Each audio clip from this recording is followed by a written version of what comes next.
Hello and welcome to our fifth lecture on Introduction to Mechanobiology. So, over the last few lectures, I have given you a broad introduction to this field and given several instances as to how forces are of relevance to biology and how dynamics of cells during processes like migration, division, so on and so forth require forces and interactions between cells and their surroundings. I have also started by abstracting the cell as a tent. I started rationalizing what are some of the basic ingredients you would need in adherent cells in particular for the cells to have stable shape and interaction and proper function. Okay. So, in particular I started discussing about the extracellular matrix in the last lecture. Okay. And what we found was, so there is a in the examples I had discussed, I showed that there is a continuous dynamic crosstalk between cells and their extracellular matrix. So, it is not A affects B or B affects A, it is the combination of things. So, there are cells which secrete the extracellular matrix. So, primary among them is cells like fibroblast in the connective tissue which secrete lot of collagen. Similarly, smooth muscle cells and other epithelial cells. Okay. So, these are the cells which secrete the extracellular matrix. The ECM in return regulates the assembly of cells into functional tissues. So, it holds cells in particular positions and it integrates them into a functional tissue. And there are interactions between the cell and the extracellular matrix mediated via adhesions which regulate cell function. So, what this requires is for the cell to sense the physicochemical attributes provided by the ECM as distinct cues which cells must recognize and accordingly function based on that input. One of the particular ECMs that we discussed was the basement membrane, right. So, basement membrane is only 50 to 200 nanometers in thickness. It is there in almost all the tissues for separating adjacent tissues within an organ. It of course generates signals for cell survival, provides mechanical support to cells and also acts as a substrate for cell migration. Most importantly, most of the cells in normal physiology cannot breach the basement membrane. There are of course three exceptions to this, okay. One of which is for during the process of development, okay. During the process of development, immune surveillance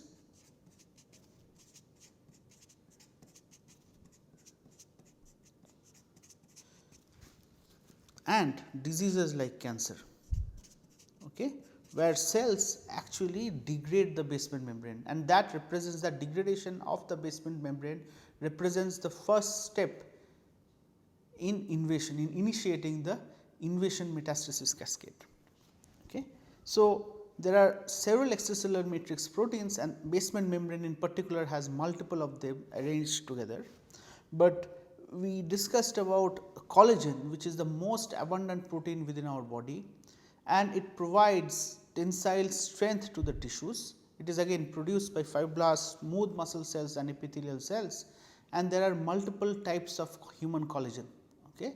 And what we also know is that fibrillar collagens form this triple helical structure where you have three chains which wrap around each other, giving you a banded pattern of periodicity 67 nanometers. Okay. So, now for collagen, let us say collagens in particular. So, individual fibrils will have one particular property, but when you make a network using these collagen fibers, you will generate a three-dimensional structure which has properties which are distinct than the properties of individual fibril collagens. Okay. So, understanding the mechanical properties of ECM networks like that of collagen is of key importance. Now, how do we go about doing this?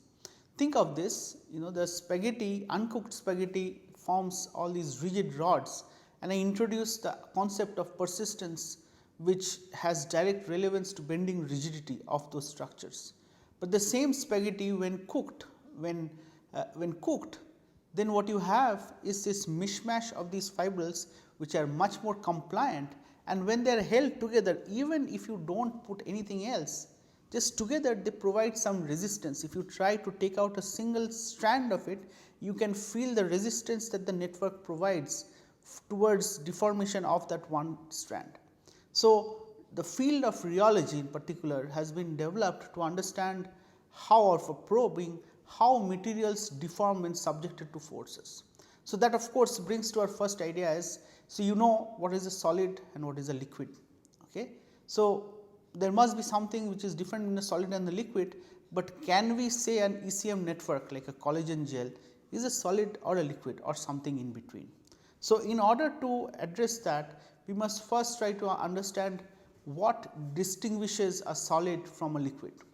So, if you take a simple thing, let us say in case of a solid, or if you take a spring, let us say spring is an example of a what we call as a linear elastic solid. Okay. So, what you have is when you compress a spring or stretch a spring, you observe instantaneous deformation, and till the force is being exerted, that deformation remains in place. But as soon as you remove the force, you see that the spring goes back to its original length or unstretched length. So, this is what we call a solid. Okay. So, when there is a deformation, there is a when you exert forces, there is a deformation of the solid, but when the force is removed, it regains its original configuration. Contrast that with a liquid. So, when you exert any force, it continues to deform for the duration the force is exerted. So, in case of so note the difference. In case of a solid, you exert a force, there is an instantaneous displacement or deformation, and then that is constant. Okay. And once you remove, the solid regains its original configuration. Versus for a liquid, you exert the force, the liquid will flow, and it will continue to flow till the force is being exerted. Okay. So, what are the different types of deformation that we can subject either a solid or a liquid to? So, of course, taking the example of the spring, you can exert something, you can tense it, or you can, the element can be under tension, that means you stretch it. In contrast to it, you can compress it also. So, for a spring, for example, the resistance it provides in tension and in compression is the same. Okay. You can shear it. So, what do you mean by, so let me draw what is tension and what is compression. This is all very clear to you. So, you have a spring of certain length. Okay. So, let us say this end is fixed and you exert a force. So, what will happen? This spring will stretch to another configuration. Okay. So, this force is there, and you see that this length you will have an extension delta x is your stretch. You can have the similar case when it is compressed. Okay. So, compared to the original configuration, okay, this is your delta x. What is shear? Okay. So, imagine I take a block, okay, and I exert force in this direction. Okay. So, let me say this is x and this is y axis. I exert a force in the horizontal direction on the top surface. So, what you will have is a structure where the deformed configuration will look something like, okay. So, this is called as shear, okay, and you can have again this displacement at the top, which is delta x, and let us say this block is of height h. Okay. So, you define the shear as delta x by h, and you can have something like bending. So, if you take a long object, and you exert forces which tries to bend it, so this will have a configuration like this. So, this is an example of bending. Okay.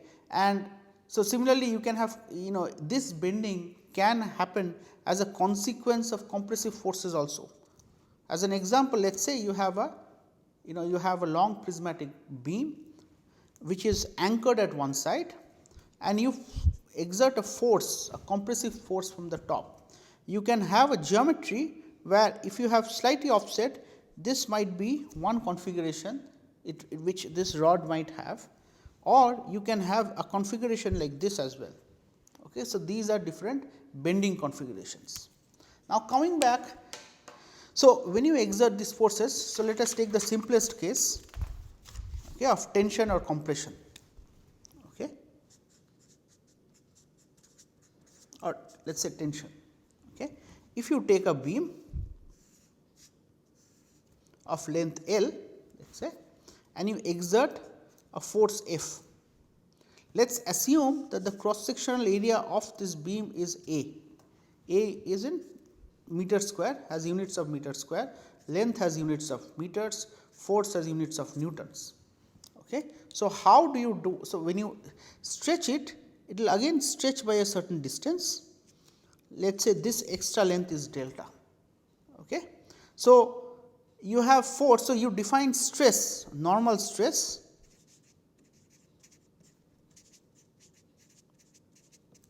sigma is given by F by A. Okay. So, it has units of Newton per meter square. Newton per meter square is called Pascals. So, in short it is written as PA, capital P and a small a. Okay. So, unit of stress is Pascals. Okay. So, for example, so when you have, so unit is Pascal. So, whether be it tension or compression, your unit of stress is in Pascals. Now, when you stretch it, so the percentage elongation, okay, the actual elongation epsilon is given by delta by the original length L, okay, and this is definition of strain. Okay. So, you have all heard of Hooke's law. Okay.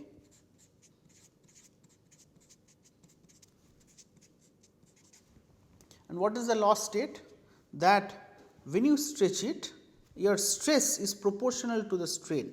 So, sigma is proportional to the strain epsilon, and you can write it as a proportionality constant which is given by E. This E is called the Young's modulus of elasticity.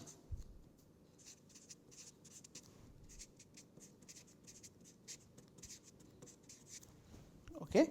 So, from here this expression, okay, you also know. So, sigma is given by F by A is E times delta by L. So, this expression can be modified to find out how much, given the Young's modulus of a material, if you exert a force F, if it has a length of L and a cross sectional area of A, how much will it stretch, and this will be given by F L by A times E. Okay.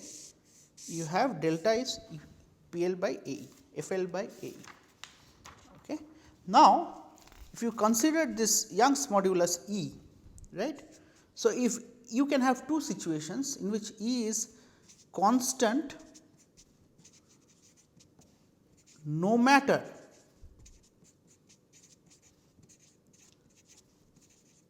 how much force is exerted,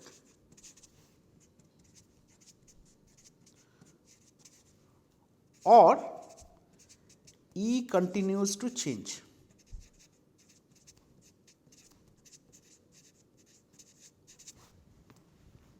Okay. So, this is an example. So, if you so let us assume E is constant. So, then how will my stress versus strain curve look? So, if I plot stress versus strain, if E is constant, okay, if E is constant, then you will have a straight line. So, the slope being E.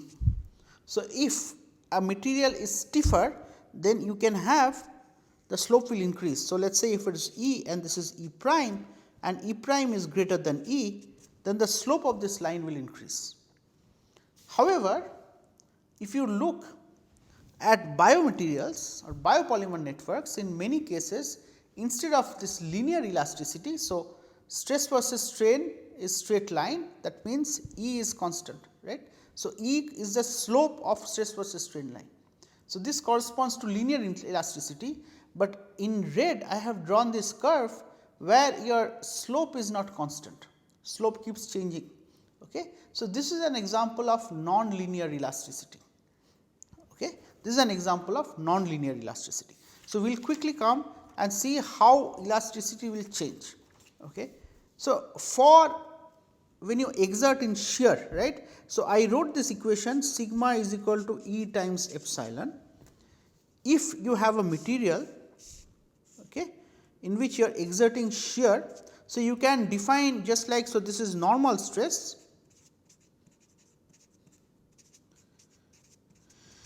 you can define this is as shear stress. Okay. So, for shear stress you can write down the equation sigma is equal to G gamma, where gamma is the shear strain. Okay. Epsilon is our axial strain. Okay. So, what you see, the equation is very similar. This is normal stress, axial strain, okay. Shear stress, shear strain. So, there must be a relationship which connects E and G. Okay. So, for incompressible materials, so this is another aspect. For incompressible materials,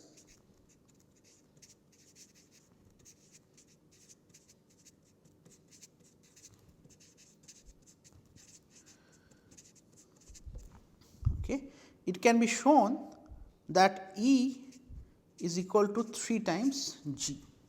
Okay. This is because G and E are connected by the equation G is given by E by 2 into 1 plus nu, where nu is called the Poisson's ratio. And what is Poisson's ratio? Poisson's ratio is when you, for example, if you take this example, okay, you had gone from this length area A and length L to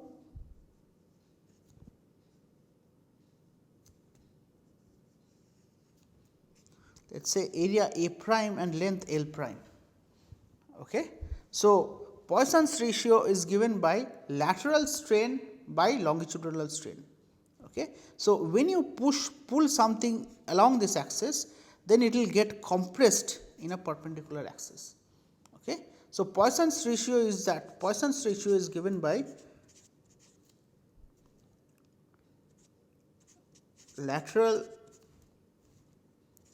unit lateral compression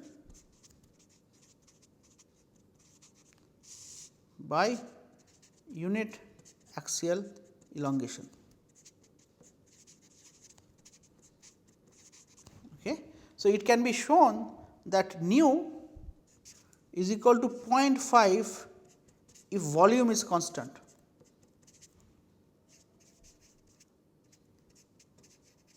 Okay. That is, material is incompressible.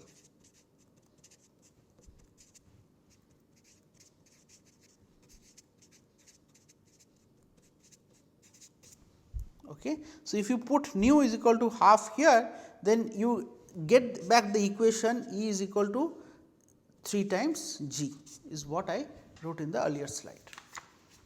Okay. So, this is for a solid. Now, think of a fluid. Okay. Let us assume, so we are thinking of a perfect fluid or an ideal fluid. Okay. For the case of an ideal fluid, let us assume you have a surface which is fixed, you have fluid on top of it, and you put a top surface, okay, which you pull. So, this is the top surface, this is a moving surface,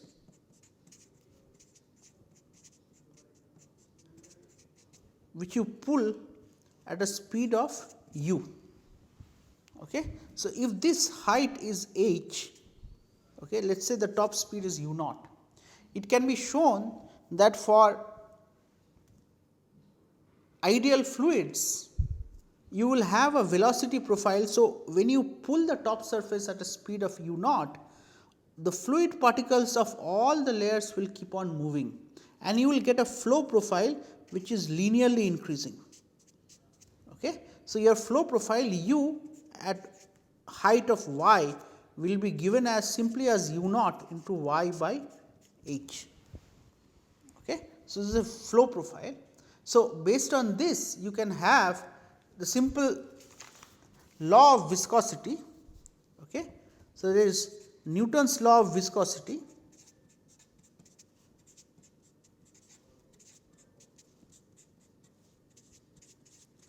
which says that the shear stress is related to the gradient. Okay.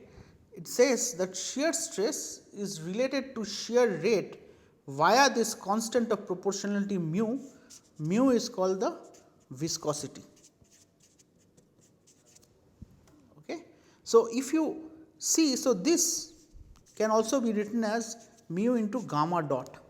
So, in contrast to the earlier case, in contrast to our shear, so for the solid we had this equation tau is equal to g times gamma. So, this is my shear strain. For a fluid, my shear stress is related to not the shear strain, but the shear strain rate, which is gamma dot, by the constant of proportionality, which is mu, or the viscosity. So, what units does mu have? So, tau has units of stress, so it should be Pascals. Okay. So, I have tau is equal to mu times du by dy. Okay. Tau has units of Pascals or Newton per meter square. Mu times u is meter per second and divided by meter. Okay. So, we have units of mu has to be Newton per meter square into second, okay, or this is called Pascal second. You see units of viscosity. So, in CGS units,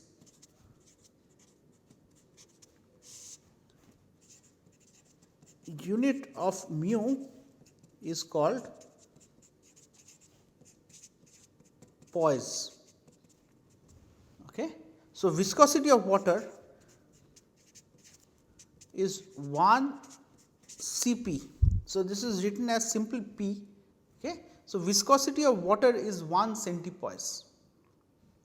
Okay. So, this is what Newton's law of viscosity suggests. Okay. So, we have gone through the equation. Now, this brings us to the question. So, you have two extremes, an ideal solid and an ideal fluid. Okay. So, if you talk of ECM networks, okay, so where do they lie? Is an ECM network an ideal solid or is ECM network an ideal fluid? So, it depends on various things, including the type of protein,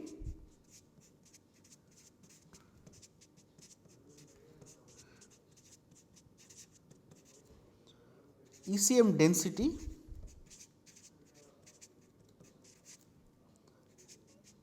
extent of cross linking,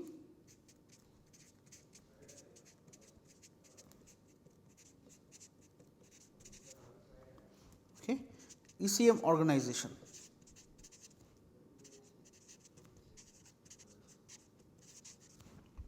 Okay. So, it is not just that it is uniquely determined depending on how you make your ECM network or hydrogel. You can have range of different properties. So, in essential ECM network has some aspect of solid and some aspect of fluid, okay, and they are hence called. So, ECM networks are generally viscoelastic. Okay. ECM networks are inherently viscoelastic. Depending on how you prepare, you might have a solid or a fluid or some property of both. So, this is an example of how a stress strain curve would look for a collagen hydrogel that you fabricate. So, what you see, so these arrows indicate that at the time, so what you are doing is using a, let us say a stretching device, you take a gel, okay.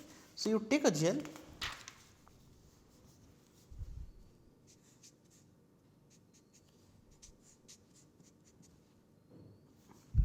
this is your hydrogel, okay, and then you can stretch it back and forth, okay, and that is what is referred to as this cycle 1 and cycle 2. So, what you are doing is you are imposing the strain up to a certain point, letting it go, letting it relax to its original configuration, and again stretching it and letting it go. Okay. So, what you have are these cycles. So, what it shows you that the path the stress strain curve follows at that when you stretch it is different than the one it follows when you relax it. That is one of the points to be noted. The second point is that between cycle 1 and cycle 2 there is a big difference, suggesting that something has happened as a consequence of that one cycle of forcing, because of which the cycle 2 is different. So, if I were to approximate them as straight lines, okay, if so my curves are looking like this, okay. Okay. Even if I were to draw the slope of this, so the slope of this keeps changing, okay. The slope of this keeps changing from one cycle to the other, okay. So, suggesting that as you stretch the networking is getting softer and softer. So, if I take the slope, this slope is this slope is less than this slope, okay. So, the network gets is not getting softer, so it gets getting stiffer and stiffer, okay. So, with that I stop here for this lecture. So, to recap, what we have discussed is just a brief background of how to characterize properties of solids and fluids, and with that background we will now try to understand what are the aspects of a net ECM network which makes it behave like a solid or a fluid or something in between. Thank you for your attention.